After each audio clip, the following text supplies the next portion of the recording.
The craziest thing is, I just made a video a week ago talking about the coronavirus and how they're going to use this to basically make people react out of fear. They change laws, okay? They do things that normally we wouldn't allow, and we would look at like, what the fuck? But because of what's going on, it seems more realistic for something like that to happen. And take a look around. People are like, oh, it's not going to be a big deal. You know, look at what's happening. Like the stock market crashed, which is normal. This is when you're supposed to buy. People don't really understand how the stock market obviously works if they're freaking out or they think people are taking losses. They only take losses when it goes down, when the stock market drops, and then you sell like an idiot out of fear. I'm saying hold that for a year, two, three. The market will go back up when things settle out. But see, the thing is like I called this, man. Like, first of all, the coronavirus is biblical, man. The Bible predicted this long, long, long time ago. In the last 10 years, I haven't seen anything that compares to the coronavirus. And 10 years ago, I was reading in the Bible right there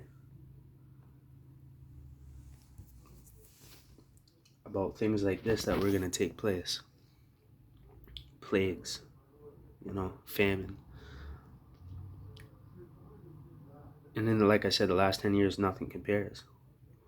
So this must be what it was talking about. People don't understand, but the Bible is living. It is alive. The Word of God is alive. It's always accurate to the present time, past, and the future. How is that possible? Ask God. You know what I mean? But I've witnessed it in my own life, my 28 years of life. I was never grew up around, you know, people that talked about God or the Bible or any of that stuff. That was weird action to me. We didn't talk about that.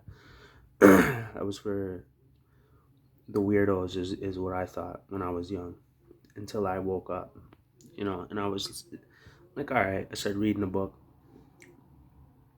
and then I'm witnessing things literally happen years later after I read it from that book, and I'm like, bro, I gotta go back to it and see what's going on. And I go back, and it's always accurate. I'll be like, God, speak to me. I need a sign in this area. Open the book up randomly in the middle somewhere, and the first line literally says it straight to my face. Like the one time when I went back to Ontario, I was in BC, and I was like, God, is this a bad move to go back out to where I came from, that a place that you took me from for a reason, you know?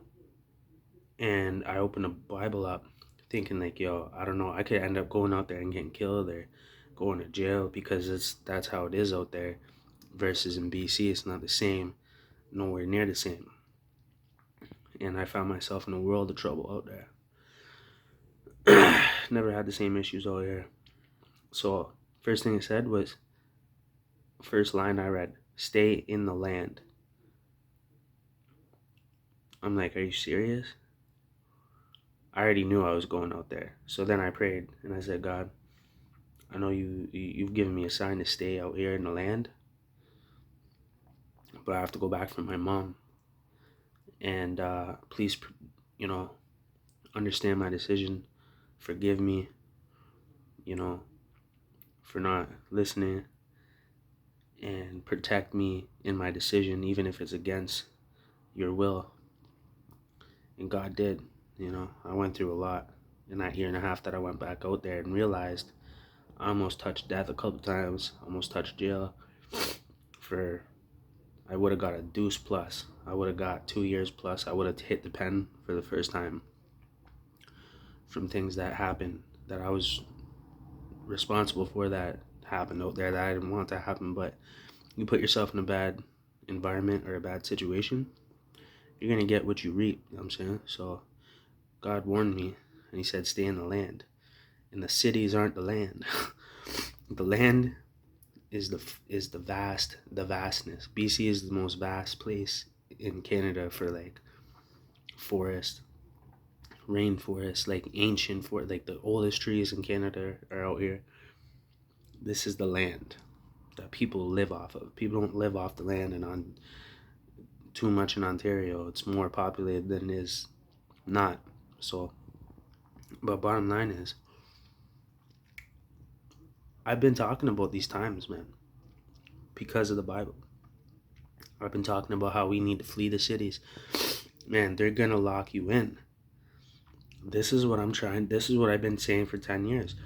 If you get trapped in the city when something like this happens and they say this whole city is a possible threat, to the spread of the coronavirus, they will lock you in. That country will stop functioning. Traveling will be prohibited. You won't be able to leave, and if you try to, now you're considered a terrorist because they think that you're not cooperating and your intent is to spread the virus. If you refuse to, do what they tell you, go to a FEMA camp, you're going to be forced to go to FEMA camps. This is what they were going to use to take the last step of the agenda towards the New World Order, which is full control or depopulation. If you don't agree with the program and you can't be reprogrammed to fit their system, you'll be disposed of, because it'll be for the better good of the world as a whole, because now they have that world authority under one government instead of one country disagreeing, the other country saying, we ain't doing that. If they get their grip on the New World Order, the government, the one world government, that means all authority and decisions are made under one entity. And if they can get that, pass that bill, pass that law, pass that, if they can get that to happen and everybody agreed to this one world government, there's no going back. They're gonna be like, aha, you signed us the rights, we're gonna, boom, and then everyone's fucked. You know what I'm saying? Every country that didn't want to they know what Babylon's doing. You know what I'm saying? We know what the devil's doing and why. All this shit I was reading in the Bible 10 years ago to a fucking T. To a fucking T. And now it's happening. And I'm just sitting back like, yep, this is going to happen. That's going to happen. This is going to happen. People are laughing. You're paranoid. There's no whatever, blah, blah. I'm like, all right. Let me just chill back and let it be. And it's become exactly what I warned because of that book. Now where are these people where are they? They're fucking delayed in preparing for what's to come because now they know it's coming, but they're 10 years behind. So I'm telling you right now, from the coronavirus, you're gonna see countries be locked down, laws be changed around, bills be passed, freedoms and rights being taken away. You will not be able to leave the city. The only direction you're leaving the city is to a FEMA camp where you sign the last of your rights off. It's a filtering process that started 100 years ago to slowly get rid of our rights and our freedoms until we belong to the one world government, new world order, structure, system, for the better whole, for the better good of the whole planet, because they can determine that for us. Right. The elite, the globalists, the 1% that own 99% of the wealth. the banks, bro, they look at us like a disease that they need to destroy in a nice way that everybody can't really see it happening. People are just getting sick and dying. Oh, well, that's unfortunate. Bro, this has been going on for a long time. In 10 more years, if the world even, if God even gives it another 10 years, which doesn't look like it, what I'm saying now is going to be happening again that people disagree with me on right now. It's gonna be happening. We still have a lot of prophecies that haven't happened yet. And we're right at the tipping point of where reality is about to change, where we live our normal lives. This has happened in history. And then all of a sudden there's war. All of a sudden you have to go to war if you're 18 years or older. All of a sudden your realities change. The way of life as we know it has immediately changed in response and result to what's about to happen or what's happened. We live normal lives right now. We're driving around. We have freedoms. We have these things didn't exist at one point in time. Like there was war. You couldn't go outside after a certain hour. Like people were being slaughtered by the millions. Like back in the Hitler days and the Nazi days and bro, like history always repeats itself, but in a different way. You know. So just get ready because again, this is what's gonna happen. Everything's gonna be shut down. The markets, everything. The dollar's gonna collapse. You won't be able to buy food. Then they're gonna say, okay, everything just collapsed, everything just failed. Now we have no choice but to uh, start this new world order, one world government, and this is how we're gonna start it. Everybody has to comply, go to FEMA camps, blah blah blah, etc. etc. You're gonna have to get the chip, the mark of the beast. You know what I mean? They're gonna force that on you because now the old way of life is gone. The dollar's gone. The markets are different. You can't buy, trade, or sell without the mark of the beast. It said that in the Bible that was written 2,000 years ago. How the fuck? You really have to really think. You gotta pick that book up, bro. It's boring for the first quarter, and that's what filters out the fake from the real.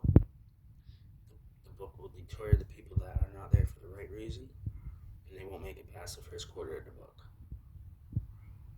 Once you get past that, something magical starts to happen.